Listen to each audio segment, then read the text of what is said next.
Hello friend, कैसे हो आप सब। स्वागत करता हूँ मैं अपने यूट्यूब चैनल पर। तो आप सब कैसे हो। आज के करंट अफेयर्स के इस सेशन में आपके लिए काफ़ी सारे मैं इंपॉर्टेंट टॉपिक्स लेकर आया हूँ। तो आशा करता हूँ आपके लिए काफ़ी हेल्पफुल साबित होंगे और आपको पसंद आएंगे।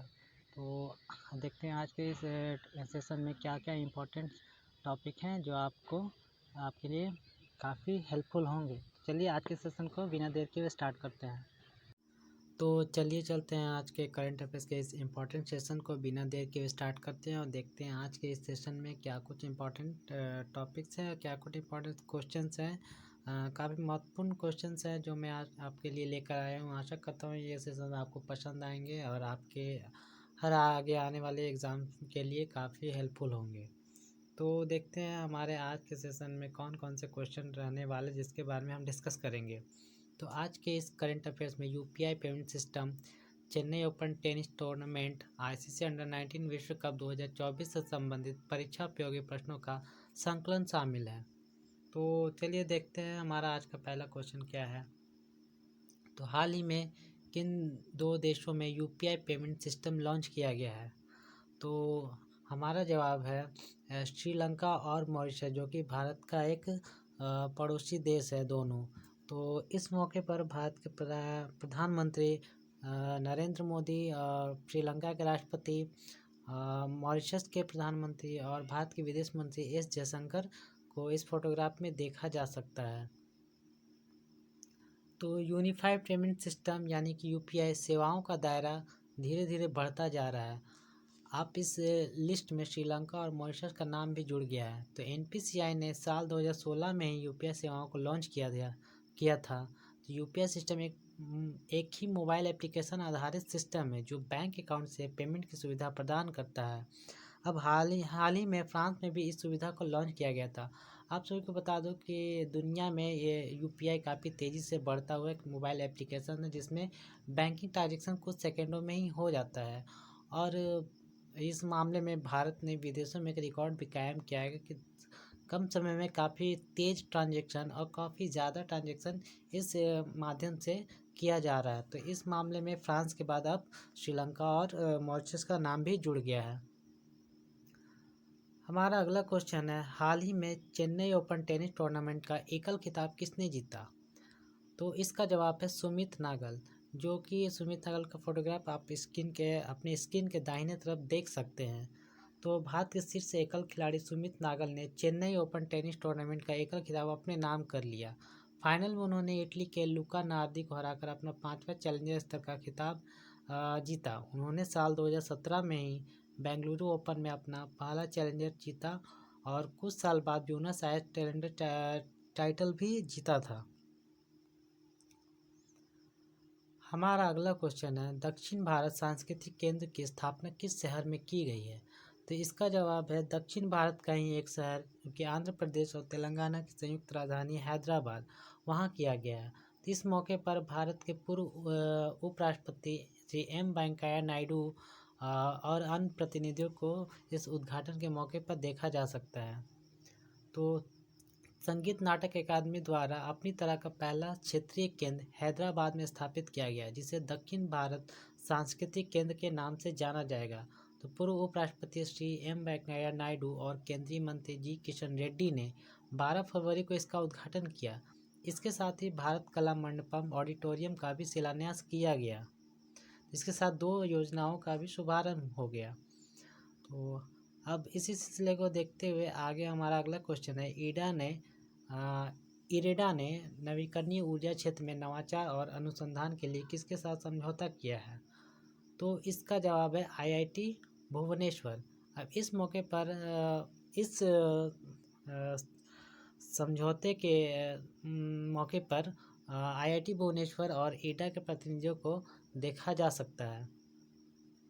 तो भारतीय नवीकरणीय ऊर्जा विकास एजेंसी लिमिटेड यानी कि इरेडा ने नवीकरणीय ऊर्जा क्षेत्र में नवाचार और अनुसंधान को बढ़ावा देने के लिए आईआईटी भुवनेश्वर के साथ एक समझौता किया है।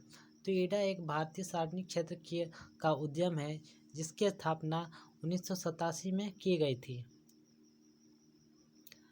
हमारा अगला क्वेश्चन है, फिनलैंड के अगले राष्ट्रपति कौन होंगे।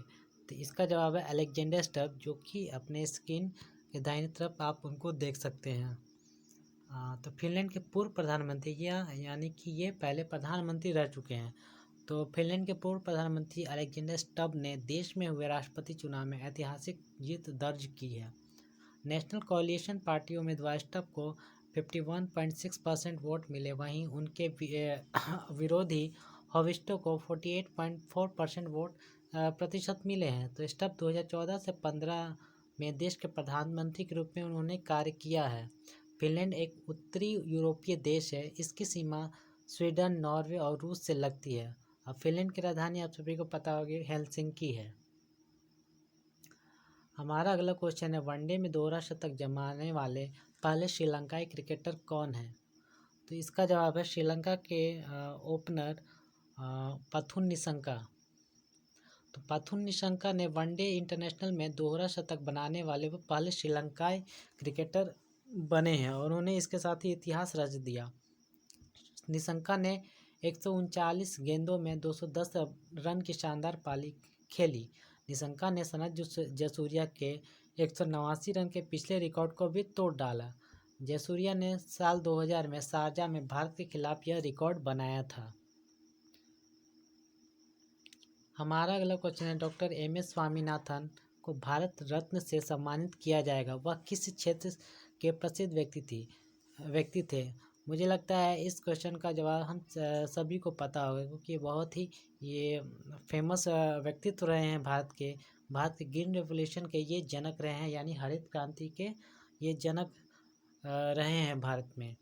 तो इन्हें ही भारत रत्न से सम्मानित किया जाएगा। इनके साथ ही कुछ और अन्य व्यक्तियों को भी भारत रत्न देने की घोषणा की गई है।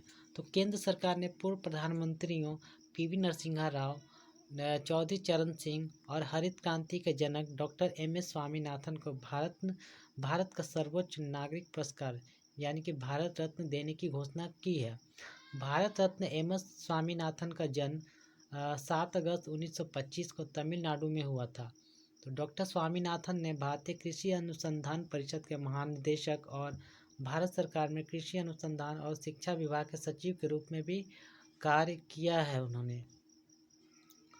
तो डॉक्टर एम.एस. स्वामीनाथन जो कि भारत के हरित क्रांति के जनक है, जो 60 के दशक में 60 के दशक में ये रिवोल्यूशन पंजाब और उत्तर पश्चिमी यूपी में यह हुआ था। इसका सबसे ज़्यादा प्रभाव गेहूं के क्षेत्र में देखा गया था। तो आप सभी को पता है कि ग्रीन रेवोल्यूशन के जनक तो एम.एस. स्वामीनाथन है, और भारत में श्वेत क्रांति के जनक कौन है, ये आप मुझे कमेंट करके बता सकते हैं। हमारा अगला क्वेश्चन है, वर्ल्ड गवर्नमेंट समिट 2024 का आयोजन कहाँ किया जाएगा? तो इसका जवाब है दुबई। तो वर्ल्ड गवर्नमेंट समिट 2024 का आयोजन दुबई में 12 से 14 फरवरी के बीच आयोजित यानी ये हो चुका है। इस सम्मेलन में दुनिया भर के 25 से अधिक देशों के प्रमुख या प्रतिनिधि भाग लेंगे। इस वर्ष भारत, तुर्की और कतर को गेस्ट कंट्री के रूप में आमंत्रित किया गया है। आप सभी को पता है कि तुर्की का पुराना नाम जो कि तुर्की रह चुका है और उसने अपना नाम बदलकर तुर्की कर लिया है। तो भारत की ओर से पीएम मोदी इस सम्मेलन में भाग लिए उन्होंने। इस वर्ष का थीम है भविष्य की सरकारों को आकार देना, यानी शेपिंग फ्यूचर गवर्नमेंट्स। हमारा अगला क्वेश्चन है, महाराष्ट्र सरकार ने स्वास्थ्य और शिक्षा जैसे क्षेत्रों में एआई यानी कि आर्टिफिशियल इंटेलिजेंस के उपयोग के लिए किसके साथ समझौता किया है? तो इसका जवाब है गूगल।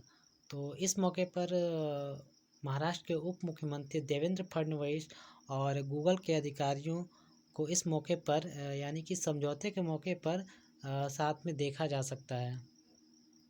तो महाराष्ट्र सरकार ने स्वास्थ्य, शिक्षा और कृषि जैसे क्षेत्रों में समाधान के लिए आर्टिफिशियल इंटेलिजेंस यानी एआई तकनीक का उपयोग करने के लिए गूगल के साथ एक समझौता ज्ञापन पर हस्ताक्षर किए हैं।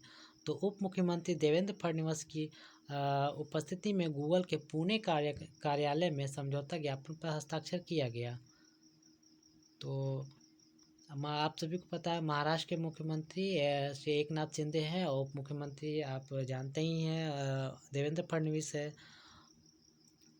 हमारा अगला क्वेश्चन है, भारत के साथ सैफ विमेंस अंडर 19 चैंपियनशिप का संयुक्त विजेता किसे घोषित किया गया? यानी भारत के साथ साथ किसी एक अन्य देश को भी इसका विजेता घोषित किया गया है। वह दूसरा देश कौन है? तो इसका जवाब है बांग्लादेश।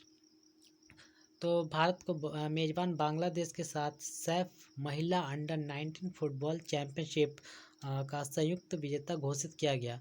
अब ऐसी स्थिति क्यों आई? तो मैच के दौरान कुछ विवाद हो गया था, जिसके कारण दोनों टीमों को ही संयुक्त विजेता घोषित कर दिया गया। हमारा अगला क्वेश्चन है, चेन्नई सुपर किंग्स ने ऑफिशियल स्पॉन्सर के तौर पर किसके साथ समझौता किया है? तो आप सभी को पता था कि आईपीएल में कुल 10 टीमें खेलते हैं, उसका किसी न किसी का एक ऑफिशियल स्पॉन्सर पार्टनर होता है। तो इस वर्ष 2024 के लिए चेन्नई सुपर किंग ने किसे अपना पार्टनर ऑफिशियल स्पॉन्सर बनाया है? तो इसका जवाब है एतिहाद एयरवेज। अब चेन्नई सुपर किंग्स ने आईपीएल 2024 से पहले यानी ऑफिशियल स्पॉन्सर के तौर पर एतिहाद एयरवेज के साथ समझौता किया है। तो सीएसके के आयोजनों प्लेटफॉर्मों सहित खिलाड़ियों की जर्सी पर एतिहाद लोगो प्रदर्शित होगा। आप सभी को बता दो कि चेन्नई सुपर किंग मौजूदा चैंपियन है, जो कि 2023 में उसने अपने गुजरात टाइटंस को हराकर अपना कुल 5वां आईपीएल खिताब अपने नाम किया था। तो इस बार भी आईपीएल के मैचों की यानी शेड्यूल की घोषणा कर दी गई है, और इसके साथ ही चेन्नई अपने नेक्स्ट आईपीएल सीज़न की शुरुआत आरसीबी के मैच के साथ करेगी। तो फ्रेंड, आज के वीडियो में इतना ही। आज का वीडियो आपको कैसा लगा, आप मुझे अपने सुझाव अपने कमेंट्स के माध्यम से ये बता सकते हैं। तो मिलते हैं आपसे नेक्स्ट वीडियो में इसी आशा के साथ ताकि आपको अच्छे से अच्छे कंटेंट दे सकूं, जिसके आपको काफ़ी फ़ायदे हों। तो आज के वीडियो में इतना ही। मिलते हैं आपसे नेक्स्ट वीडियो में, तब तक के लिए धन्यवाद। Keep watching me, keep supporting me, and like and subscribe friend ज़रूर करें। मिलते हैं आपसे नेक्स्ट वीडियो में।